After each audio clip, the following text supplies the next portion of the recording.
آیت میں بول رہے کہ جو بھی تم بات کرتے ہو نا، جو بھی تم اپنی زبان سے چیز نکالتے ہو نا، اسے ایک فرشتہ لکھ لیتا ہے. اس لیے ہم لوگوں کو چاہیے کہ ہم اپنی زبان کا استعمال صحیح طریقے سے کریں. پھر اللہ تعالیٰ قرآن میں سورہ احزاب آیت نمبر 71 میں فرماتے ہیں، اے ایمان والو، اللہ سے ڈرو اور اچھی بات کرو. یہاں غور کریں میری ماں اور بہنوں، اللہ تعالیٰ بول رہے ہیں کہ اے ایمان والو. کس سے کہا جا رہا ہے؟ ہم سے کہا جا رہا ہے کہ اے ایمان والو، اللہ سے ڈرو اور اچھی بات کرو. یعنی جب بھی ہم لوگوں سے بات کریں، جب بھی ہم لوگوں کے سامنے آئیں تو اچھی بات کریں. کیونکہ جب ہم اپنی زبان سے اچھی بات کریں گے تو اللہ تعالیٰ ہمارے حالتوں کو اچھا کر دے گا اور اللہ ہمارے گناہوں کو بھی معاف کر دے گا. جو شخص اللہ پر اور آخرت کے دین پر ایمان رکھتا ہے تو اسے چاہیے کہ وہ اچھی بات کرے یا پھر خاموش رہے. یہاں غور کریں میری ماں اور بہنوں، نبی صلی اللہ علیہ وسلم بول رہے ہیں کہ اچھی بات کرے یا پھر خاموش رہے. ہم لوگوں کو اچھی بات تو بھی کرنا ہے یا پھر خاموش رہنا ہے. کیونکہ خاموشی میں نجات ہے. لیکن ہمیں وہاں خاموش نہیں رہنا ہے جہاں حق بات کو دبایا جا رہا ہے.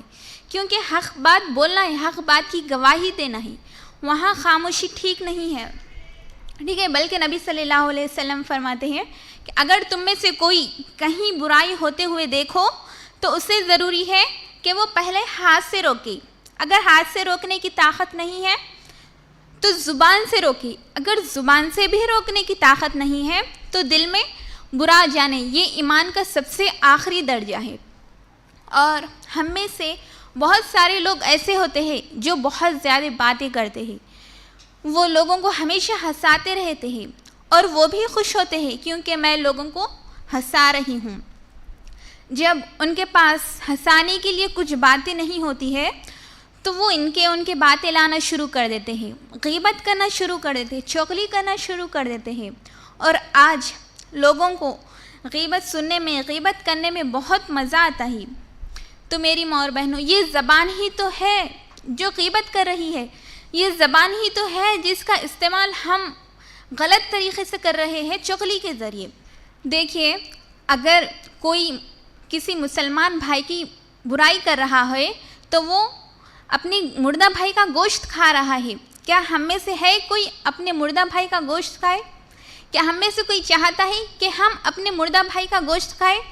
نہیں، کوئی نہیں چاہتا کہ ہم اپنے مردہ بھائی کا گوشت کھائے. لیکن افسوس کی بات ہے، آج ہر آدمی، چاہے وہ پڑھا لکھا ہو چاہے ان پڑھ ہو، اگر کوئی آدمی اس غیبت کی بیماری میں مبتلا ہے تو وہ اپنے مردہ بھائی کا گوشت کھا رہا ہے. تو میری ماں اور بہنوں، اپنی زبان کا صحیح استعمال کرے. کیا آپ کو معلوم کہ یہ زبان ہمارے لیے کس طرح نقصان دہ ہے جب ہم غیبت کریں گے؟ ابو داؤد کی روایت ہے، نبی صلی اللہ علیہ وسلم فرماتے ہیں، نبی صلی اللہ علیہ وسلم کو آسمان پر بلایا گیا اور نبی صلی اللہ علیہ وسلم کو جنت کا اور جہنم کا منظر دکھایا گیا. تو نبی صلی اللہ علیہ وسلم نے جہنم میں